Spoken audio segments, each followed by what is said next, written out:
अस्सलाम वालेकुम students, welcome back to my channel. Hope so आप सब ठीक होंगे। आज हम डिस्कस करने जा रहे हैं अपने चैप्टर नंबर 34 का पार्ट 2। बेसिकली इसमें हम आज मोनोसाइट मैक्रोफेज सेल सिस्टम को डिस्कस करेंगे। इसका दूसरा नाम क्या है वो हमारे पास है रेटिक्यूलो एंडोथेलियल सिस्टम। ठीक है, तो ये हमारे पास बहुत इंपॉर्टेंट एलो है, आपने इसको ध्यान से सुनना है और इसके ऊपर इंपॉर्टेंट मार्क कर लेना है क्योंकि ये बहुत ज़्यादा एमसीक्यू में पूछा जाता है। और इसके अलावा जो रिसेंट हमारे पास लास्ट ईयर 2024 में ब्लॉक 1 का एग्ज़ाम हुआ था उसमें से एक एमसीक्यूज़ भी इसमें से पूछा गया था। ठीक है, वो हम आगे चलते हैं तो मैं आपको बताती हूँ कि इसमें से कौन सा एमसीक्यूज़ पूछा गया था। आपने इस जो टॉपिक है इसको ध्यान से समझना है, इसको इंपॉर्टेंट मार्क कर लेना है। ठीक है, आगे हम ना अपना टॉपिक स्टार्ट करते हैं। इसमें हम देखेंगे कि हमारे पास जो मैक्रोफेजेस हैं ये हमें पता है कि are mainly as mobile capable of wandering through tissues. However after entering the tissue and becoming macrophages, another large portion of the monocyte become attached to the tissues and remain attached for months or even years until they are went on to the perform specific local protective function। ठीक है, ये बात हुई कि हमारे पास जैसे ही monocyte क्या करेगा, मोनोसाइट था वो हमारे पास थोड़ा इमेच्योर था, लेकिन जैसे ही वो टिश्यू में गया वो स्वेल अप हो गया और हमारे पास मैक्रोफेज बना दिया। अब वो मैक्रोफेज जो है वो हमारे पास काफ़ी मंथ्स तक, ठीक है 2 to 3 मंथ्स तक जैसे टिश्यू में रहेगा और वहाँ पे टिश्यू में मूव करता रहेगा। ठीक है, और वहाँ पे अटैच रहेगा तब तक जब तक इसकी हमारे पास ज़रूरत नहीं होती, जब तक हमारे पास कोई भी डिफेंस सिस्टम की रिक्वायरमेंट ये नहीं होती कि अब मैक्रोफेजेस आ जाए और इन सब्सटेंसेस को किल कर दे। अब क्या आगे बात करते हैं वो क्या है। They have the same capability as the mobile macrophages to phagocytose large number of the bacteria virus necrotic tissues, ठीक है, or other foreign particles in the tissue. In addition, when approximately stimulated, they can break away from their attachment and once again became mobile macrophages that respond to the chemotaxis and all other stimuli related to the inflammatory response. Thus, the body has a widespread monocyte macrophage system in the virtually all the tissues area. So, इधर मैं आपको ना थोड़ा सा इसमें आसानी से बता देती हूँ आप ताकि आपको इजीली समझ आ जाए। बेसिकली हमने पढ़ा था कि हमारे पास मोनोसाइट जो था वो इमेच्योर था, मोनोसाइट इमेच्योर था, तो अब वो टिश्यू में एंटर हुआ। टिश्यू में एंटर होने के बाद वो सेल अप हो गया, सेल अप होने के बाद उसकी जो स्ट्रक्चर बन गया वो मैक्रोफेज हो गया। ठीक है, तो अब हमारे पास क्या है कि मैक्रोफेज, उनमें से कुछ मैक्रोफेज तो थे वो मोबाइल थे। ठीक है, दो मैक्रोफेज की टाइप्स होगी, एक जो मैक्रोफेज थे वो मोबाइल हो गए, ठीक है, और दूसरे मैक्रोफेज जो थे वो ये था कि वो टिश्यू के साथ ना अटैच हो गए थे। ठीक है, वो इमोबाइल हो गए थे और टिश्यू के साथ अटैच हो गए थे। मतलब ये नहीं है कि अब ये कभी भी मोबाइल नहीं होंगे, मतलब ये है, लेकिन मोबाइल हो जाएंगे लेकिन तब होंगे जब इनकी ज़रूरत होगी। ठीक है, तो अब जब हमारे पास किसी भी किस्म का कोई भी इन्फ्लेमेटरी रिस्पॉन्स आएगा या किसी भी किस्म के कीमोटैक्सिस आएगा और उन कीमोटैक्सिस ने क्या करना है, इन टिश्यू मैक्रोफेजेस को जो अटैच थे उनको दोबारा क्या करना है, डीअटैच करना है वहाँ टिश्यू से, और उनको हमने मोबाइल बनाना है ताकि वो उस टिश्यू के अंदर जाएँ जहाँ पे उनकी ज़रूरत है। ठीक है, इस तरह उन्होंने कहा हुआ है कि तकरीबन हर जो टिश्यूज़ हैं ना उनमें हमारे पास इस तरह का मोनोसाइट मैक्रोफेज जो सिस्टम है वो प्रेजेंट है। अब हम देखेंगे the total combination of the monocyte mobile macrophages fix tissue macrophages. ठीक है, ये बात होगी। इन तीनों को जब हम मिला के जो कॉम्बिनेशन बनाएंगे उसमें हमारे पास जो है and a few specialised endothelial cells in the bone marrow spleen and the lymph node is called as reticulo endothelial system. ठीक है, इन तीनों को मिला के और इसके अलावा जो एंडोथेलियल सेल्स हैं टिश्यूज़ में, बोन मैरोज में या स्प्लीन एंड लिम्फ नोड में है, इसको हम रेटिक्यूलो एंडोथेलियल सिस्टम भी कहते हैं। ठीक है, लेकिन हम जो है हाउएवर ऑल और almost all this cells originating from the monocytic stem cells, therefore the reticuloendothelial system is almost synonym with the monocyte macrophage system, but the term reticuloendothelial system is most better than in medical literature and the term monocyte macrophage system. It should be remembered as a generalized phagocytosis system located in all tissues, especially in the tissues where large quantities of the bacteria, toxins and other unwanted substances must be destroyed। ठीक है, तो ये बात होगी कि हम इसको tissue macrophage system भी कहते हैं, मोनोसाइट मैक्रोफेज सिस्टम भी कहते हैं, लेकिन इसको मोस्ट प्रेफरेबल हम ये है कि इसमें रेटिकुलो एंडोथेलियल सिस्टम ही कहा जाए इसको। और दूसरी बात यह है कि ये हमारे पास प्रेजेंट तो हर टिश्यू में होते हैं, लेकिन उन टिश्यूज़ में मतलब उन साइट पे ज़्यादा होते हैं जहाँ पे इनकी रिक्वायरमेंट होती है। इस तरह जैसे आपको पता है कि माइटोकॉन्ड्रिया, बिल्कुल वही बात है, जो माइटोकॉन्ड्रिया है वो हमारे पास मसल सेल्स में ज़्यादा प्रेजेंट होता है। ठीक है, और as compared to the other cells या टिश्यू, मतलब देखें कि माइटोकॉन्ड्रिया भी हमारे पास उसी तरह प्रेजेंट होता है कि जहाँ उसकी नीड ज़्यादा होती है वहाँ उसकी क्वांटिटी ज़्यादा होती है। इस तरह हमारे पास इस तरह हमारे पास जो रेटिकुलो एंडोथेलियल सिस्टम है ये भी हमारे पास उन सेल्स में प्रेजेंट होता है जहाँ पे इनकी रिक्वायरमेंट ज़्यादा होती है, मतलब उन सेल्स में प्रेजेंट होता है, ज़्यादा होता है जहाँ पे हमारे पास जो किसी भी किस्म के बैक्टीरियल टॉक्सिन्स जो है वो ज़्यादा से ज़्यादा एक्सपोज होते हैं हमारे उन ऑर्गन्स के साथ। अब tissue macrophages in skin and subcutaneous tissue. अब सबसे पहले जो किसी भी किस्म का जो बैक्टीरिया है, ठीक है, उसने कहाँ पे जाना है, उसने कहाँ से एंटर होना है, उसने सबसे पहले हमारे पास हमारे स्किन से एंटर होना है या हमारे पास सबक्यूटेनियस टिश्यू से एंटर होना है, ठीक है। तो इसमें हमारे पास the skin is mainly impermeable to infection agent except when it is broken when infectious agent in a subcutaneous tissue and the local inflammation induces local tissue macrophages can divide in situ and form still more macrophages than they perform the usual function of the attack and destroy infection agents as described earlier, ठीक है। तो ये बात की है, लेकिन हम कि हमारे पास जितने भी स्किन है वो वैसे तो हमारे पास किसी भी बैक्टीरिया को अंदर जाने नहीं देती, लेकिन तब जाने देगी कि जब हमारे पास कोई पैथोलॉजी हो जाएगी, यानी हमारे पास कोई भी किस्म का रप्चर हो गया है हमारी स्किन की। तो अब स्किन के अंदर गया है, तो स्किन के अंदर जाते सार ही इसने स्किन के सेल्स ने इन्फ्लेमेशन काज करना शुरू कर दी है, या इन बैक्टीरिया ने टॉक्सिन्स रिलीज़ करना शुरू कर दिए हैं, जिसकी वजह से हमारे पास जो टिश्यू मैक्रोफेजेस सिस्टम है हमारे पास जो हमारे पहले ही डेवलप है हमारे स्किन के अंदर या सबक्यूटेनियस टिश्यूज़ के अंदर, उन्होंने और डिवाइड होना है सिटू की फॉर्म में, और हमारे पास मोर मैक्रोफेजेस बनेंगे और उन मैक्रोफेजेस ने उसको किल कर देना है, जैसे हमने डिस्कस किया था कि मैक्रोफेजेस किस तरह किल करते हैं फेगोसाइटोसिस के थ्रू, ठीक है। वो सारा पाथवे है हमारे पास। आगे हम जो है मैक्रोफेजेस इन लिम्फ नोड, इसके बाद सब अगर हमारे पास जो स्किन से सबक्यूटेनियस बैक्टीरियल सेल्स बच गए हैं, टॉक्सिन्स बच गए हैं, और तो स्किन से बचने के बाद वो कहाँ पे जाएंगे, लिम्फ नोड पे, ठीक है। तो अब वो लिम्फ नोड में जाएंगे और लिम्फ नोड उसको किस तरह डिस्ट्रॉय करेगा। Specially no particular matter that enters the tissue such as bacteria can be absorb directly through the capillary membrane into the blood, ठीक है। अब किसी भी किस्म के टिश्यू से मतलब डायरेक्टली तो वो ब्लड में नहीं जाएगा, बल्कि उसकी पहले चेकिंग होगी और फिर उसके बाद वो हमारे पास ब्लड में जाएगा। तो सबसे पहले हमारे पास वो टिश्यू से कहाँ पे जाएगा, अगर वो टिश्यू में नहीं डिस्ट्रॉय हुआ तो वो हमारे पास क्या जाएगा, लिम्फ में जाएगा। मैंने आपको बताया था ना कि लिम्फ से और ब्लड में पार्टिकल्स की हमारे पास एक्सचेंज होता रहता है। लिम्फ में हमारे पास WB सेल्स हैं, वो इसके अंदर जाएंगे, और हमारे पास जो ब्लड में से कोई भी टॉक्सिन्स वगैरह हैं वो ब्लड से कहाँ पे जाएंगे, लिम्फ्स में जाएंगे। तो बेसिकली इसी तरह है कि लिम्फ और ब्लड जो है वो चीज़ें एक्सचेंज करता रहता है, और किसी भी चीज़ को ब्लड में जाने से पहले उसका लिम्फ जो है वो चेकअप करता है कि ये हमारे पास यूज़फुल है कि ये हमारे पास हार्मफुल है। तो अब हमारे पास जो हैं, अगर कोई किसी भी किस्म के टिश्यूज़ से में बैक्टीरिया था तो वो डायरेक्ट किस में जाएगा, लिम्फ में, और लिम्फ में जाने के बाद वो बेसिकली जो है ज़ाहिर है लिम्फ नोड में जाएगा। और लिम्फ नोड में हमारे पास बेसिकली क्या होता है कि टिश्यू मैक्रोफेजेस सिस्टम पहले से डिवेलप होता है, जो किसी भी किस्म के फॉरेन पार्टिकल्स को ट्रैप कर लेता है अपने अंदर, ठीक है।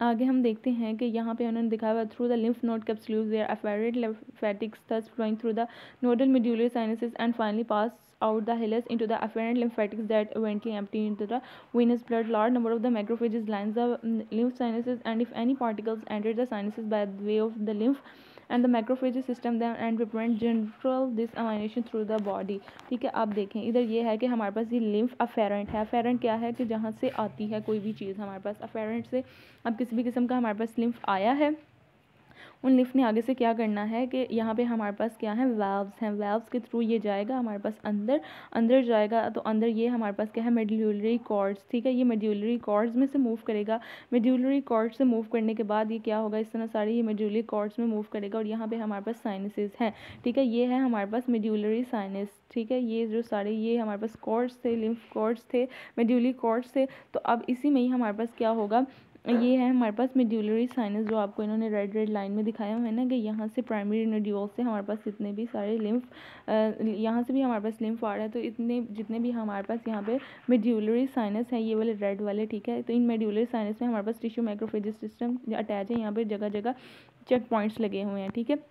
अब जो जैसे ही ब्लड ये हमारे पास आया है, लिम्फ ने यहाँ पे जितने भी हमारे पास मेड्यूलरी साइनस में WBCs प्रेजेंट है, टिश्यू मैक्रोफेजेस प्रेजेंट है, उसने इस लिम्फ को डिडक्ट किया है, इसमें से किसी भी किस्म के बैक्टीरिया को डिडक्ट किया है, और टिश्यू मैक्रोफेजेस ने उसके ऊपर एक्ट करके उसकी फैगोसाइटोसिस करवाई है, ठीक है। अब जो है किसी भी किस्म के अब हमारे पास जो जितने भी बैक्टीरिया थे वो रिलीज़ वगैरह मतलब वो उनकी डिस्ट्रॉय हो गया है, ठीक है। होने के बाद जो है जितना भी हमारे पास लिम्फ था उसने ये हमारे पास हिलस है, हिलस में से पास करके क्या करना है, एक्सक्रीट आउट कर देना है, ठीक है। मतलब वेनस ब्लड में अब ये सारा लिम्फ जो है वो हमारे पास चला जाएगा, ठीक है। सो अब हमारे पास नेक्स्ट क्या है कि अगर हमारे पास किसी भी किस्म का कोई भी जो बैक्टीरिया है उसने लिम्फ में से मतलब बच गया है, और लिम्फ में से बचने के बाद वो चला जाएगा कहाँ जाएगा, लंग्स में, ठीक है। तो लंग्स में अब गया है, तो लंग में जाने के बाद अब बैक्टीरिया ने इसको किस तरह किल करना है वो हमने यहाँ पे हम देखते हैं कि जो दूसरा रूट है वो हमारे पास क्या है। ये देखें, दूसरा रूट जो है वो हमारे पास बेसिकली लंग्स का रूट हो सकता है, लेकिन लंग में भी हमारे पास रेटिकुलर एंडोथेलियल सिस्टम जो है वो अच्छी तरह डेवलप्ड होते हैं। वो हमारे पास क्या है कि large number of the tissue macrophages are present as integral components of the alveolar cells, ठीक है।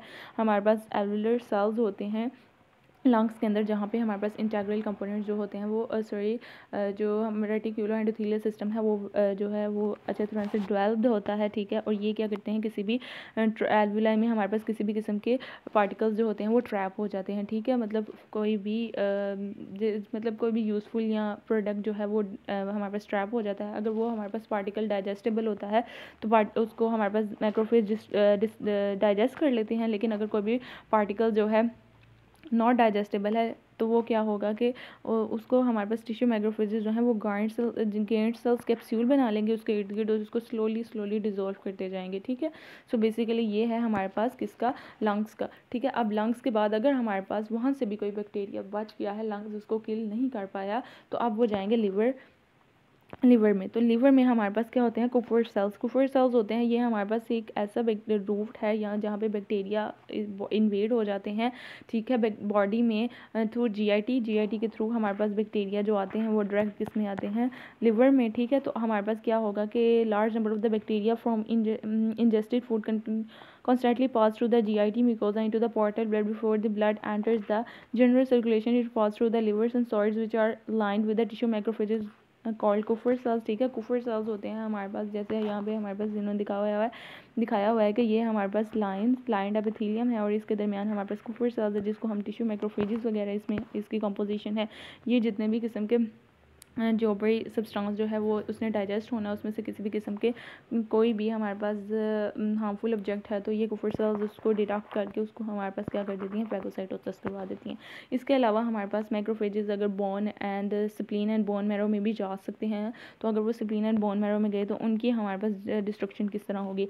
अगर कोई भी ऑर्गेनिज्म जो है वो if an invading organism succeeds in entry the general circulation, अगर वो ब्लड में कोई भी हमारे पास इन सब चीज़ों से बचने के बाद फिर भी अगर वो चला गया है बैक्टीरिया ब्लड में, तो हमारे पास कौन सा होगा, दूसरा डिफेंस सिस्टम जो है वो एक्टिवेट हो जाएगा। वो क्या है कि हमारे पास मैक्रोफेजेस जो हैं वो स्प्लीन और बोन मैरो में भी प्रेजेंट होते हैं, ठीक है। तो इसके अंदर हमारे पास स्प्लीन एंड बोन मैरो में हमारे पास रेटिकुलर मैशवर्क होता है। क्या होता है इसमें, रेटिकुलर मैशवर्क होता है, ठीक है। और इसमें हमारे पास क्या होते हैं, कुफर सेल्स प्रेजेंट होते हैं। इसमें हमारे पास एल्वुलर वॉल्स में, लिवर में, लंग्स में एल्वुलर वॉल्स के अंदर जो है ये ट्रैप हो जाते हैं, ठीक है। उसके अंदर ये कुफर सेल्स होते हैं, ये इसको डिस्ट्रॉय कर लेते हैं। और स्प्लीन में हमारे पास रेटिकुलर मैशवर्क प्रेजेंट होते हैं जो कि फॉरेन ऑब्जेक्ट्स को अपने अंदर क्या कर लेते हैं, ट्रैप कर लेते हैं और उनकी फैगोसाइटोसिस कर लेते हैं, ठीक है। आपने ये छोटी छोटी चीज़ें याद रखनी है कि ऐसे क्यों आपसे पूछा जाता है, तो आपने फिर ये बस छोटी छोटी चीज़ें बतानी है कि इनके किन किन सेल्स में ये हमारे पास मैक्रोफेजेस सिस्टम जो है वो अडेप्ट होते हैं, और ये बस आपने ये भी याद रखना है और इतनी डिटेल में इतना सब कुछ याद करने की ज़रूरत नहीं है। अब हम देखेंगे कि spleen is similar to the lymph node. Spleen similar lymph node किस तरह होगा, एक्सेप्ट दैट द ब्लड, अब हमारे पास जाहिर है स्प्लीन में ब्लड मूव करेगा, मूव करेगा, लिम्फ तो लिम्फ नोड्स में मूव करेगा। अब देखेंगे note at that a small artery penetrate from the splenic capsule into the splenic pulp, ठीक है। स्प्लेनिक आर्टरी जो ये देखें, ये हमारे पास ये स्प्लेनिक पल्प है, ये सारा ये जो येलो कलर का है ना, ये हमारे पास स्प्लेनिक पल्प है। तो ये स्प्लेनिक आर्टरी इसमें क्या करेगी, ट्रैप कर जाएगी। The capillaries are highly porous allowing whole blood to pass out of the capillaries into the cord of the red blood, ठीक है। The blood then gradually squeeze through the tuberculated meshwork of these cords and eventually return to the circulation to the endothelial walls of the venous sinuses. The trabecula of the red pulse and the venous sinuses are lined with the vast number of the macrophages, ठीक है। और ये हमारे पास venous sinuses हैं, ठीक है। ये हमारे पास जितना भी ब्लड था इसने कहाँ मूव करना है, वेनस साइनसिस में, ठीक है। अब वेनस साइनसिस और जितने भी हमारे पास ये रेड पल्प्स था, ये वाला जितना भी हमारे पास रेड पल्प्स था, इनके अंदर टिश्यू मैक्रोफेजेस जो होते हैं वो लाइंड होते हैं, ठीक है। और ये किसी भी किस्म के बैक्टीरिया को क्या कर देते हैं, किसी भी किस्म के आने वाले बैक्टीरिया को इन्होंने डिटेक्ट कर लिया है और फिर उसकी मैक्रोफेजेस एक्टिव होते हैं और फिर इनकी फैगोसाइटोसिस कर देते हैं और ये किल हो जाते हैं, ठीक है। तो ये सारा हमारे पास स्प्लीन का पाथवे था। अब हम बात करेंगे inflammation role of the neutrophils and the macrophages, ठीक है। ये भी इम्पॉर्टेंट है लेकिन इतना इम्पॉर्टेंट नहीं है, ठीक है, लेकिन फिर भी हम इसको पढ़ लेते हैं। स्टार्ट करते हैं। बेसिकली इसमें ना आगे जो ये वाला हमारे पास है ना, macrophages and the neutrophil response during inflammation, इसमें जो डिफेंस लाइंस हैं ये बहुत ही ज़्यादा इंपॉर्टेंट है, ठीक है। लेकिन ये वाला पैराग्राफ जो ये हम पैराग्राफ है ना, ये इतना इंपॉर्टेंट नहीं है। सो ना ये बेसिकली हमारे पास एलो है, लेकिन इसका जो स्टार्टिंग वाला 3-4 पैराग्राफ्स है ना, वो इतने इंपॉर्टेंट नहीं है। इम्पॉर्टेंट नहीं है मतलब इन द सेंस कि आपने छोड़ने नहीं है, लेकिन फिर भी इनको पढ़ना है। मतलब इतना इनको रट्टा नहीं लगाना कि मतलब अगर आपसे पूछा जाए तो आपको इसके बारे में आइडिया हो। अब इन्फ्लेमेशन के बारे में हम बात करते हैं कि जैसे कि कोई हमारे पास टिश्यू इंजरी होती है, किसी भी बैक्टीरिया की वजह से हो गई है, या किसी भी केमिकल की वजह से हो गई है, हीट के किसी भी फिनोमेना के थ्रू, तो हमारे पास क्या होगा कि इंजर्ड टिश्यू से ऑफकोर्स जो है वो कुछ केमिकल्स वगैरह रिलीज़ होना शुरू हो जाएंगे, ठीक है। और ये हमारे पास क्या करेंगे, and cause dramatic secondary change in the surrounding uninjured tissue. The entire complex of the tissue change is called as inflammation, ठीक है।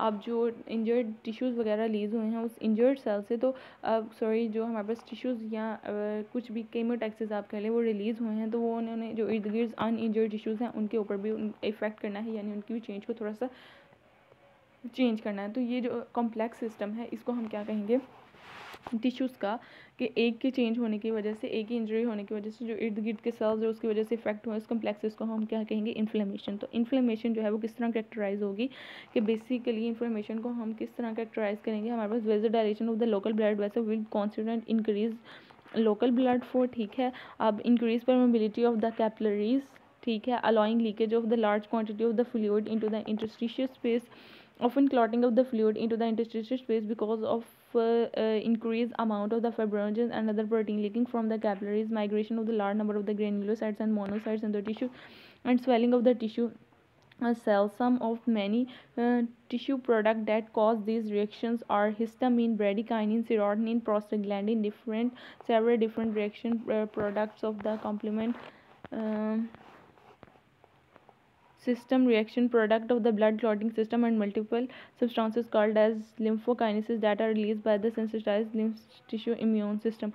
Several of these substances strongly activate the macrophages system, and within a few hours the macrophages become to devour the destroyed tissue. At times, however, the macrophages may also further injures the still living cells, ठीक है। तो ये सारी बात थी, आपने इसको ख़ुद एक दफ़ा पढ़ लेना है, ठीक है। इसमें मैं इतना बताने वाली तो कोई चीज़ है नहीं थी, ठीक है। इसको आपने रट्टा ही लगाना है कि किन किन सिचुएशंस में हमारे पास किस किस तरह इन्फ्लेमेशन कैरेक्टराइज होगी। सो आगे हम मूव करते हैं। ये वेलिंग ऑफ इफेक्ट ऑफ इन्फ्लेमेशन, ये इंपॉर्टेंट है, ठीक है। तो आपने इसको अच्छी तरह से याद कर लेना। ये हमारे पास क्या है कि जैसे ही हमारे पास इन्फॉर्मेशन का रिजल्ट हुआ है, तो हमारे पास जितने भी इस one of the first result of the inflammation is to the wall of the area of the injury from the remaining tissue, ठीक है।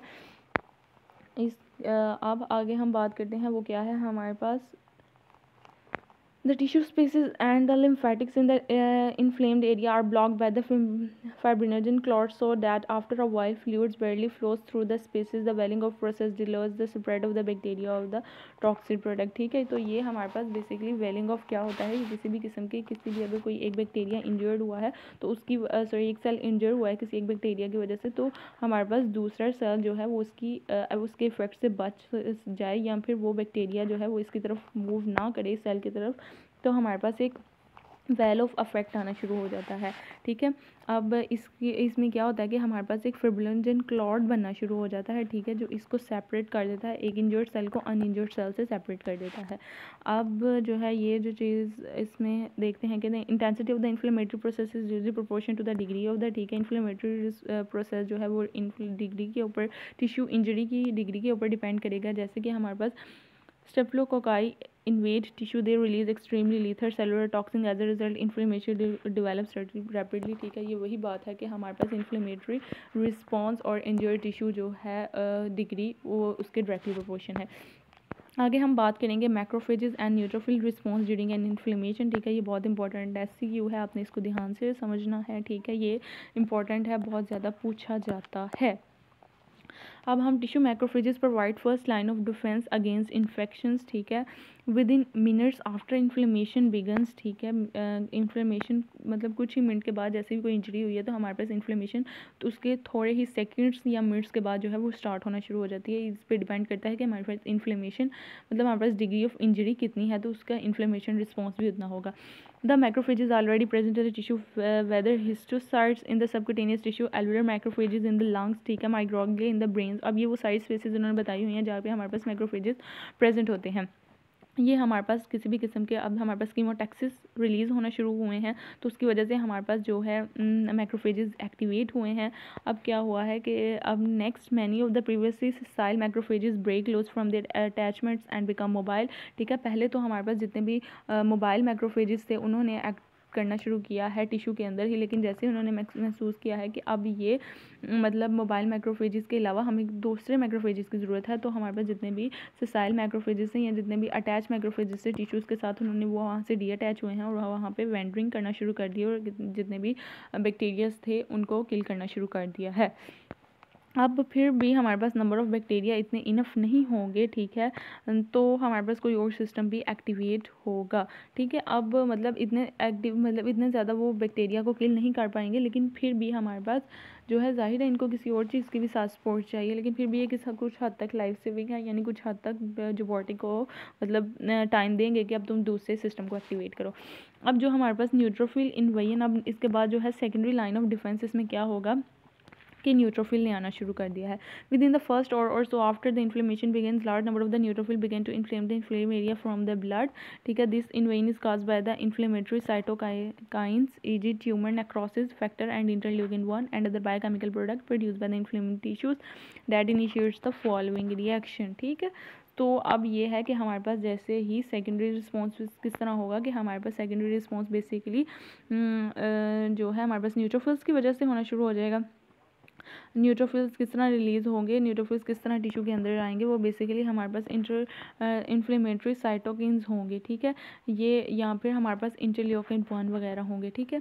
तो बेसिकली ये हमारे पास इन्फ्लेमेटरी साइटोकाइन्स में हमारे पास इंटरल्यूकिन 1 आएगा, जो ही कि हमारे पास कीमोटैक्टिक फैक्टर के तौर पे काम करेगा और कीमोटैक्सिस को क्या करेगा, इनिशिएट करवाएगा। अब हम देखते हैं आगे क्या है। This cause increase expression of the adhesion molecule such as lectin and intracellular adhesion molecule ICM on the surface of the endothelial cells in the capillaries and the venules. These adhesion molecules reacted with the complementary integrin molecule on the neutrophil cause the neutrophil to stick to the capillary, ठीक है। अब ना यहाँ पे margination का, ये हमने margination की सारी बात की है कि हमारे पास जैसे ही इंटरल्यूकिन, अब हमारे पास किसी भी किस्म की ये देखें इंजरी हुई है, इंजरी होने की वजह से ये साइटोकाइनिन में उन्होंने कौन सा इंपॉर्टेंट बात की है, इंटरल्यूकिन 1 रिलीज़ हुआ है। इस इंटरल्यूकिन 1 ने हमें पता है कि परमेबिलिटी को भी इंक्रीज़ करना है मेम्ब्रेन की, ठीक है। एंडोथेलियल जो इसके सेल्स हैं इनकी मेम्ब्रेन की परमेबिलिटी को भी इंक्रीज़ करेगा। और दूसरा ये है कि हमारे पास एंडोथेलियल सेल्स कैपिलरी की जो एंडोथेलियल लेयर है उसके ऊपर हमारे पास स्लेक्टिन जो है वो मतलब अटैच जो होंगे वो एक्सपोज होना शुरू हो जाएंगे। स्लेक्टिन पहले ही अटैच होंगे लेकिन थोड़ा वो एक्सपोज होना शुरू हो जाएंगे, ठीक है। अब इसके अलावा जो हमारे पास न्यूट्रोफिल्स के ऊपर भी कुछ रिसेप्टर्स पड़े हुए हैं, ठीक है। अब जो रिसेप्टर्स प्रेजेंट हैं, इंटेग्रिन जो रिसेप्टर्स प्रेजेंट हैं, इंटेग्रिन मॉलिक्यूल, ये हमारे पास इंटेग्रिन मॉलिक्यूल है जो कि न्यूट्रोफिल्स वगैरह पे अटैच हैं, ठीक है। अब न्यूट्रोफिल्स इंटेग्रिन ने स्लेक्टिन के साथ जो है अटैच होना है और अटैच होने की वजह से ये हमारे पास मेम्ब्रेन के साथ स्टिक होना शुरू हो गए हैं, ठीक है। मेम्ब्रेन के साथ स्टिक होने हैं तो ये हमारे पास मार्जिनेशन का प्रोसेस है। मार्जिनेशन के बाद ये डायपेटिसिस होना शुरू हुई है क्योंकि हमारे पास परमेबिलिटी एक तो मेम्ब्रेन की इंक्रीज़ होगी जिसकी वजह से ये न्यूट्रोफिल जो है वो इनसाइड मूव करना शुरू किए हैं। अब इन न्यूट्रोफिल ने देखें, अब ये न्यूट्रोफिल जो है ये हमारे पास जाएंगे इन्फ्लेम्ड एरिया की तरफ, ठीक है। और ये हमारे पास जो साइटोकाइन्स वगैरह थे जो हमारे पास हार्मफुल ऑब्जेक्ट्स है ये इनके साथ अटैच हो गए हैं इन रिसेप्टर्स के साथ, ठीक है, जो न्यूट्रोफिल के साथ अटैच था। और इसके अंदर फिर ये इनकी फेगोसाइटोसिस हो जाएगी, यानी ये सेल जो है वो सॉरी जो सब्सटेंसेस है साइटोकाइन्स वो अंदर मूव करना शुरू हो जाएंगे।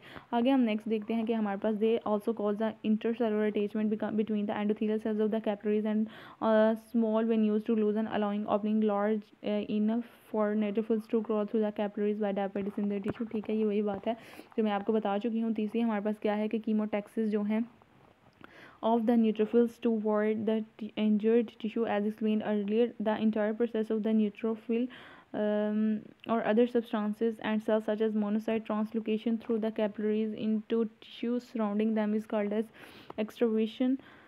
Of the specific passage of the blood cells through the intact wall of the capillaries called as diabetes. Although this term is often used interchangeably with extravasation when discussing blood cell movement through the capillaries into the tissue. ठीक है, ये सारी बात होगी कि chemotaxis ने neutrophils को tissue injured tissue के अंदर मतलब उसको आने दिया और उस मतलब उसकी परमेबिलिटी को इंक्रीज़ कर दिया. अब हमारे पास क्या होगा कि इस इंटायर प्रोसेस जो होगा वो बेसिकली काज क्या करेगा, translocation. The entire process of the neutrophil translocation through the capillaries into the tissue surrounding them is called as एक्स्ट्रावेसेशन. इसकी डेफिनेशन और डायबिटीज जो है वो हमारे पास इसकी डेफिनेशन है किस तरह सेल जो है वो स्क्वीज आउट करेगा मेम्ब्रेन के थ्रू. अब हम देखेंगे thus with in several hours after tissue damage begins the area become well explain with the neutrophils. ठीक है, ये बात भी ठीक होगी. अब जो है न्यूट्रोफिल्स ने बैक्टीरिया को किल कर दिया फैगोसाइटोसिस के थ्रू, ये भी बात ठीक होगी. अब जो हमारे पास जो न्यूट्रोफिल जो है वो इंक्रीज़ हो रहे जाए अगर हमारे पास ब्लड में, तो हमारे पास क्या जो डिजीज़ कॉज होगी उसमें हम क्या कहेंगे, एक्यूट मतलब अचानक जो है वो number of neutrophils in blood, इसको हम कहेंगे न्यूट्रोफिलिया. न्यूट्रोफिलिया हम क्या कहेंगे, also with in a few hours after the ऑनसेट्स of the acute severe infections the number of neutrophils in the blood sometimes increase fourfold to fivefold from a normal 4,000 to 5,000 to 15,000 to 25,000. ठीक है, ये इनके देखें ratio कितनी ज़्यादा increase होगी, इसको हम न्यूट्रोफिलिया कहेंगे. Which mean the increase in the number of न्यूट्रोफिलिया in the blood. न्यूट्रोफिलिया is cause by the products of the inflammation that cause the blood streams and the न्यूट्रोफिलिया हमारे पास बेसिकली कब होती है कि हमारे पास जैसे ही किसी भी किस्म का कोई इंजरी होती है या किसी भी किस्म का इन्फेक्शन होता है तो हमारे पास न्यूट्रोफिलिया शो होता है. ठीक है, बेसिकली ये हमारे पास ल्यूकोसाइट्स काउंट जो हम करते हैं तो उसमें यही देखा जाता है कि हमारे पास बॉडी में कौन से सेल्स ज़्यादा हैं और बेसिकली इन सेल्स को देख के फिर हम ये डिडक्ट करते हैं कि हमारे पास बॉडी में कौन कौन सी डिजीज़ होने के चांसेस हैं, मतलब कौन सी डिजीज़ हुई है जिसकी वजह से न्यूट्रोफिल जो है इंक्रीज़ हैं, ये क्या चीज़ इंक्रीज़ है. अब हम देखेंगे second macrophages invade into the inflame tissue the third line of defence. ठीक है, अब जो थर्ड लाइन ऑफ डिफेंस है वो क्या है हमारे पास, also with the invasion of the neutrophils monocyte from the blood enter the inflame tissue and large to become macrophages. एक तो मैक्रोफेजेस वहाँ पे पहले से प्रेजेंट थे. ठीक है, उसको हम फर्स्ट लाइन ऑफ डिफेंस कहेंगे और जो दूसरे हमारे पास लाइन ऑफ डिफेंस उसमें हम हमारे पास टिश्यूज न्यूट्रोफिल्स. अब तीसरे हमारे पास जो है वो बोन मैरो में जो WBC मोनोसाइट स्टोर थे या फिर इसके अलावा जो हमारे पास ब्लड में वेंडरिंग कर रहे थे मोनोसाइट्स. ठीक है, वो टिश्यू में एंटर हुए हैं और वो हमारे पास क्या हुए, स्वेल अप हो गए हैं, तो वो हमारे पास क्या बनाएंगे, macrophages. Also the storage pool of the macrocytes in the bone marrow is much less as then that of the neutrophil. Therefore the buildup of the macrophages in the inflame tissue area is much lower than that of the neutrophil required several days to become effective. ठीक है, अब neutrophil तो कुछ ही घंटों के बाद जो है उनकी क्वांटिटी ज़्यादा हो गई थी ब्लड में या उन एरियाज़ में, लेकिन जो मोनोसाइट्स हैं वो थोड़ा टाइम लगा के बनते हैं बोन मैरो में, इसलिए उनके कुछ दिन लगेंगे अपनी मतलब मोनोसाइट्स अगर हम चेक करेंगे ना तो मोनोसाइट्स जो है वो फ़ौरन इंजरी के फ़ौरन टाइम पे बड़े नहीं होते. अगर हम मैक्रोफेजेस या मोनोसाइट्स चेक करें तो वो अगर हमारे पास बड़े हुए नज़र आए तो हम ये देखेंगे कि मतलब उस पर्सन को इंजर्ड हुए काफ़ी टाइम हो गया है. ठीक है, अब हम देखेंगे furthermore even after invading the inflame tissue monocytes are still immature requiring 8 hours or more. ठीक है, अब एंटर होने के बाद भी उनको 8 आवर्स चाहिए स्वेल होने के लिए. ठीक है, और फिर उसके बाद उनके अंदर लाइसोसोम्स आते हैं जो फैगोसाइटोसिस करवाते हैं. only then they do require the full capacity of the tissue macrophages for phagocytosis. After several days to several weeks the macrophages finally come to the dominant. ठीक है, अब कुछ दिनों और कुछ घंटों के बाद मतलब कुछ दिनों और कुछ हफ्तों के बाद जो है वो हमारे पास मैक्रोफेजेस होते हैं वो मिच्योर हो जाते हैं और फिर वो हमारे पास बैक्टीरिया को ज़्यादा रेशियो में किल करते हैं, मतलब 100 से 200 बैक्टीरिया को किल करते हैं हमारे पास एक मैक्रोफेजेस और जो हमारे पास न्यूट्रोफिल्स है वो तकरीबन 10 to 20 बैक्टीरिया को किल करता है. तो ठीक है, तो लेकिन ये हमारे पास टाइम लेता. अब नेक्स्ट हमारे पास ये है कि हम अगर हमारे पास जो है मैक्रोफेजेस वो भी अगर हमारे पास कम पड़ रहे थे. ठीक है, अब तो फिर हमारे पास जो फोर्थ लाइन ऑफ डिफेंस है वो फोर्थ लाइन ऑफ डिफेंस हमारे पास क्या होगी कि हमारे पास जो है मोनोसाइट्स और ग्रेन्युलोसाइट्स और मोनोसाइट्स जो है ये बेसिकली बोन मैरो इनकी प्रोडक्शन को शुरू कर देगा. ठीक है, अब जो न्यूट्रोफिल रिस्पॉन्स है इसका फीडबैक कंट्रोल ऑफ मैक्रोफेजेस ये किस तरह होगा. ठीक है, ये सारा जो है ये एक इजी सी बात है. ठीक है, ये आप इसको खुद पढ़ लीजिएगा. ठीक है, अब हम देखेंगे फॉर्मेशन ऑफ द पास, ये क्या है हमारे पास, when neutrophils and the macrophages engulfs large number of the bacteria and the पास का तो आपको पता है कि हमारे पास जो डिस्ट्रॉयड RWBCs होते हैं वाइट कलर का, हमारे पास एक स्टिकी सा स्ट्रक्चर जो है वो हमारे पास इंजर्ड एरिया के ऊपर शो हो रहा होता है। बेसिकली ये होता है कि हमारे पास जितने भी बैक्टीरियाज या मैक्रोफेजेस एंड न्यूट्रोफिल्स ने बैक्टीरिया को इंगल्फ कर दिया है, तो अब क्या होगा, बहुत से जो मैक्रोफेजेस हैं जो वो खुद भी हमारे पास कुछ जो न्यूट्रोफिल्स और मैक्रोफेजेस अपने बैक्टीरिया को किल करने के बाद जब खुद भी डाई हो जाते हैं, तो इस तरह का हमारे पास एक स्ट्रक्चर सा पास सा जो स्ट्रक्चर आता है वो मतलब वाइट सा स्ट्रक्चर, जो बेसिकली उसमें हमारे पास अपने कुछ नेक्रोटिक टिश्यूज़ के होते हैं, डेड होते हैं, या डेड न्यूट्रोफिल्स डेड मैक्रोफेजेस वगैरह प्रेजेंट होते हैं, तो ये हमारे पास शो हो रहा होता है वहाँ पे पास सा उस स्ट्रक्चर पे, इसका तो आपको पता है। अब हम नेक्स्ट बात करते हैं ईओसिनोफिल की। ईओसिनोफिल ये भी हमारे पास इंपॉर्टेंट है, ठीक है, ये पूछा जाता है, मतलब बहुत इंपॉर्टेंट ये SCQ है। ये हमारे पास बेसिकली हम इस चैप्टर में इन्हीं की बात करेंगे ना, ग्रेन्यूलोसाइट्स और ग्रेन्यूलोसाइट्स, तो बेसिकली SCQ है ये हमारे पास ईओसिनोफिल्स। इस ईओसिनोफिल को हम डिस्कस करते हैं। ये क्या है कि हमारे पास जो ईओसिनोफिल है इसका हमें पता है कि उसकी रेशियो कितनी होती है, 2% उसकी रेशियो होती है हमारे पास।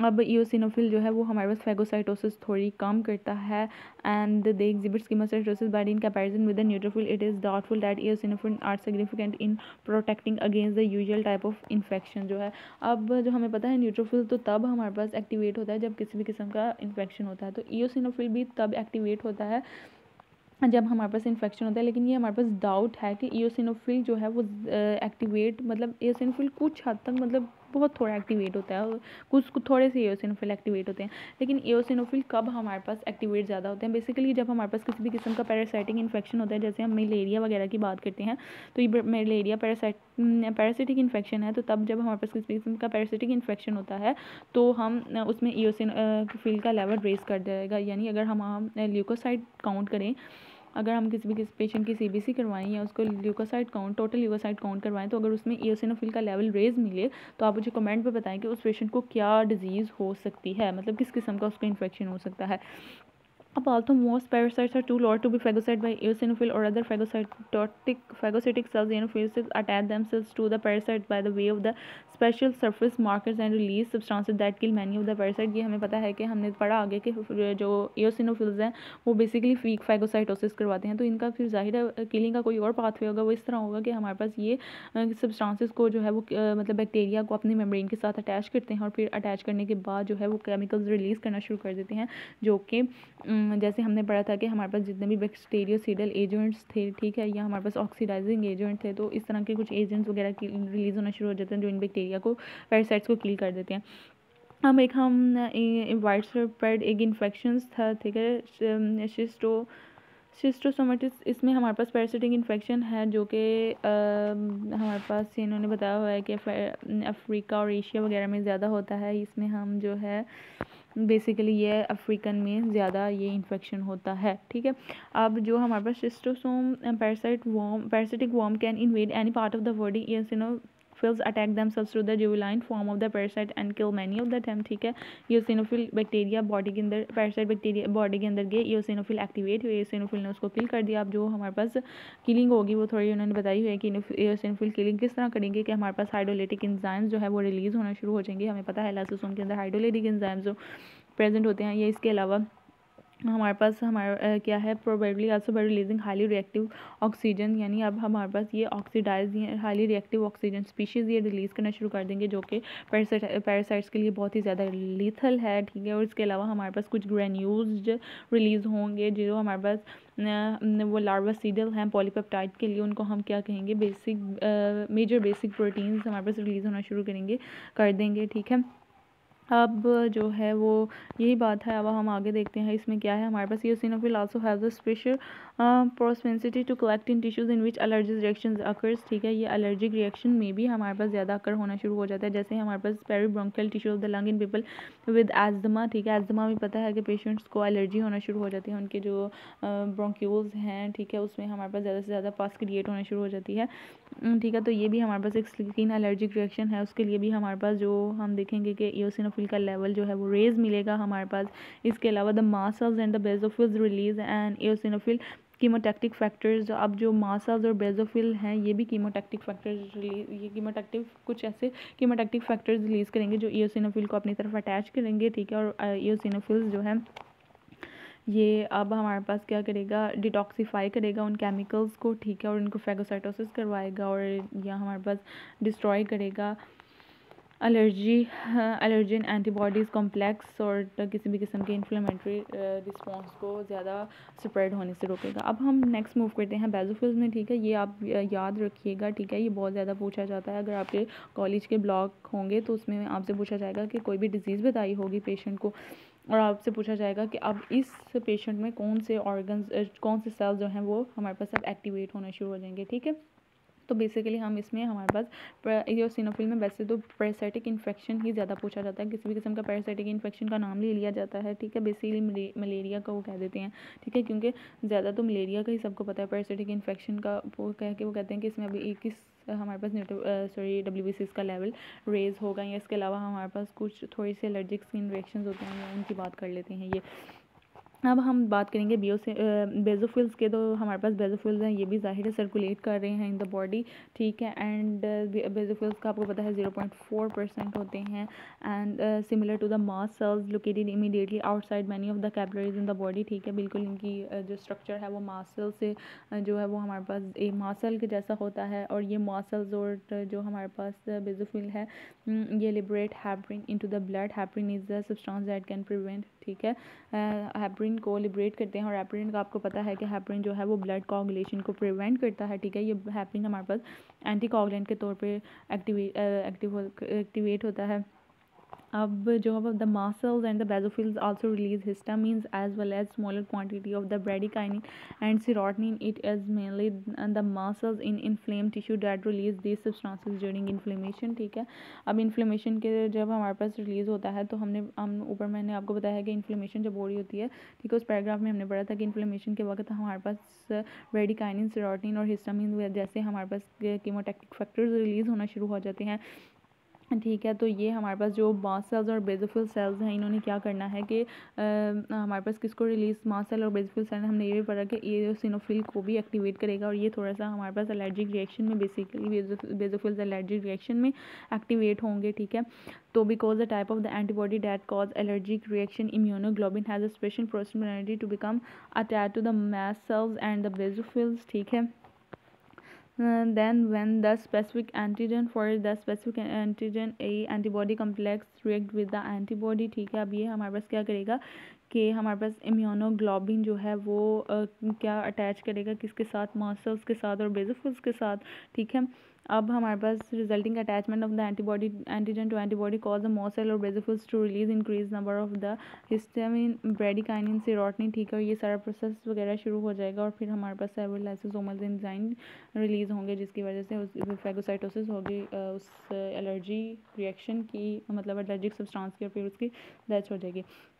अब ल्यूकोपीनिया हमारे पास ऐसी कंडीशन है कि जब हमारे पास बोन मैरो 4000 हमने पढ़ा था, 4000 से 11000 तक एवरी रेंज है। तो अब हमारे पास 4000 से कम अगर WBC से हमारे पास बोन मैरो में प्रोडक्शन होना शुरू हो जाती है तो इसको हम क्या कहेंगे, ल्यूकोपीनिया। ये बेसिकली हमारे पास बैक्टीरिया की वजह से होता है कि कोई भी बैक्टीरिया हमारे पास बोन मैरो में चला गया है, और हमारे पास बोन मैरो में जो हमारे पास रेटिकुलर मैशवर्क था जिसमें माइक्रोफेजेस थे वो इस बैक्टीरिया को किल नहीं कर पाए, ठीक है। तो इसमें ऐसी कंडीशन होती है हमारे पास। अब जो हमारे पास normally the body lives in symbiosis with many bacteria because the mucous membrane of the body are expose to the large number of the bacteria, ठीक है। सिम्बियोसिस मतलब ये आपको प्रोसेस पता है कि हम सिम्बियोसिस में एक ऐसा पैरासाइट या ऐसा कोई भी पैरासाइट वगैरह होता है या कोई भी ऐसा सब्सटेंस होता है, ठीक है, जो बॉडी उसको प्रोडक्ट दे रही होती है, ठीक है, जो उसके लिए यूज़फुल है, और वो बॉडी से वो प्रोडक्ट ले रहा होता है जो उस इन्फेक्शन मतलब उस सब्सटेंस के लिए यूज़फुल हो रहा होता है। अब हमारे पास माउथ में भी डिफरेंट काइंड्स ऑफ बैक्टीरिया वगैरह प्रेजेंट है, ये इनके यहाँ पे नाम बताए हुए हैं, ठीक है।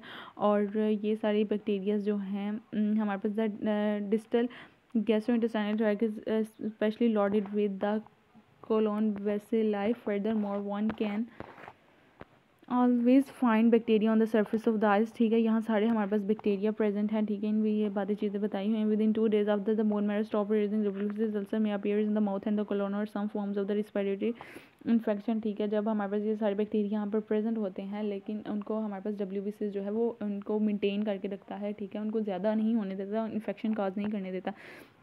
लेकिन जैसे ही हमारे पास बोन मैरो में इन्फेक्शन हो गया है किसी भी किस्म का, तो वो WBCs को क्या कर देंगे, किल कर देंगे, ठीक है। तो WBCs को किल करने की वजह से वो वाले सेल्स जो WBCs ज़ाहिर है अब नहीं आ रहा हमारे पास इन ऑर्गन्स में, जहाँ पे हमारे पास इनकी रेशियो ज़्यादा थी बैक्टीरिया की, तो अब बैक्टीरिया ज़्यादा पावरफुल हो गए हैं, और फिर इनकी हमारे पास इस तरह हमारे पास माउथ और कॉलोन में अल्सर वगैरह शो होना शुरू हो जाएगा। बेसिकली हमारे पास जो एक्स रेज़ और गैमा रेज़ हैं, या इसके अलावा हमारे पास कुछ ड्रग्स बताई हुई हैं, ठीक है।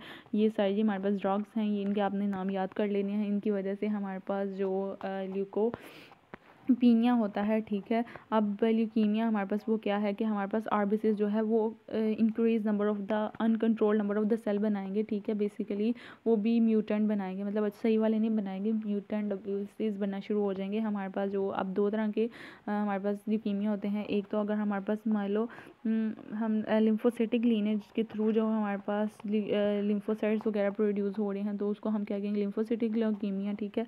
अगर हमारे पास माइलोजेनस ल्यूकीमिया प्रोड्यूस हो रहे हैं, तो वो हमारे पास माइलोजेनस जेनेसिस ऑफ माइलोजेनस लीनेज के थ्रू जो हमारे पास ग्रेन्यूलोसाइट्स और मोनोसाइट्स वगैरह प्रेजेंट ज़्यादा प्रोड्यूस हो रहे हैं, तो वो हमारे पास माइलोजेनस ल्यूकीमिया आएगा, ठीक है। अब हमारे पास हम देखेंगे कि माइलोजेनस ल्यूकीमिया में हमारे पास न्यूट्रोफिलिक ल्यूकीमिया भी आएगा, इओसिनोफिलिक ल्यूकीमिया भी आएगा, बेसिफिलिक ल्यूकीमिया भी आएगा, और माइनोसिटिक ल्यूकीमिया भी आएगा, ठीक है। ये सारी बातें हैं, ठीक है। आगे हम ये देख लेते हैं थोड़ा सा, ये हमारे पास क्या है कि हमारे पास ल्यूकीमिया का फर्स्ट जो इफ़ेक्ट होगा वो क्या होगा कि वो हमारे पास और ज़्यादा मतलब ल्यूकीमिक सेल्स जो है वो हमारे पास अब नॉर्मल एरियाज़ में, मतलब बॉडी के अब नॉर्मल एरियाज़ में जाना शुरू हो जाएंगे, और ठीक है। और फिर इनकी इसके अलावा हमारे पास जो है और सराउंडिंग टिश्यूज़ वगैरह को भी डिस्ट्रॉय करना शुरू कर देगा हमारे पास। क्या है आगे इसके अलावा क्या करेगा कि almost all leukaemia eventually spread to the spleen, ठीक है। अब इतने जिस बेसिकली ल्यूकीमिया जो हैं कैंसरस सेल्स है ना, ये हमारे पास स्प्रीन, लिम्फ नोड्स वगैरह में भी जाना शुरू हो जाएंगे, और ये इन्फेक्शंस काज करवाएंगे, जैसे कि एनीमिया या ब्लीडिंग टेंडेंसी। बेसिकली देखें ना, हमारे पास जो बोन मैरो है ये एक प्रॉपर रेट तक हर सेल बनाएगी, मतलब WBCs भी अपने रेट में बनाएगी, और RBCs भी और प्लेटलेट्स भी। तो अगर हमारे पास जो है ज़ाहिर है इन सबको अपने कुछ ना कुछ रिक्वायरमेंट्स हैं इनकी, तो अब जो सारी न्यूट्रिएंट्स वगैरह हैं वो जब WBCs ने ले ली है, तो RBCs और जो हमारे पास प्लेटलेट्स हैं उनकी जो प्रोडक्शन है या उनके न्यूट्रिएंट्स हैं वो डिप्रेस होना शुरू हो गए हैं, तो उनका रेशियो जो है वो हमारे पास कम होना शुरू हो जाएगी, ठीक है। सो बेसिकली ये सारी बात थी, ठीक है। आगे अब इतनी इंपॉर्टेंट चीज़ें नहीं है, बस इसके 2-3 पॉइंट्स थे, ये चीज़ें थी, वो आप पढ़ लें और समझ लें तो आपके लिए इनफ है। सो होप सो आपको आज की वीडियो अच्छी लगी हो। अगर आपके लिए कोई भी पॉइंट यूज़फुल हो तो kindly like, subscribe and my channel. Thank you.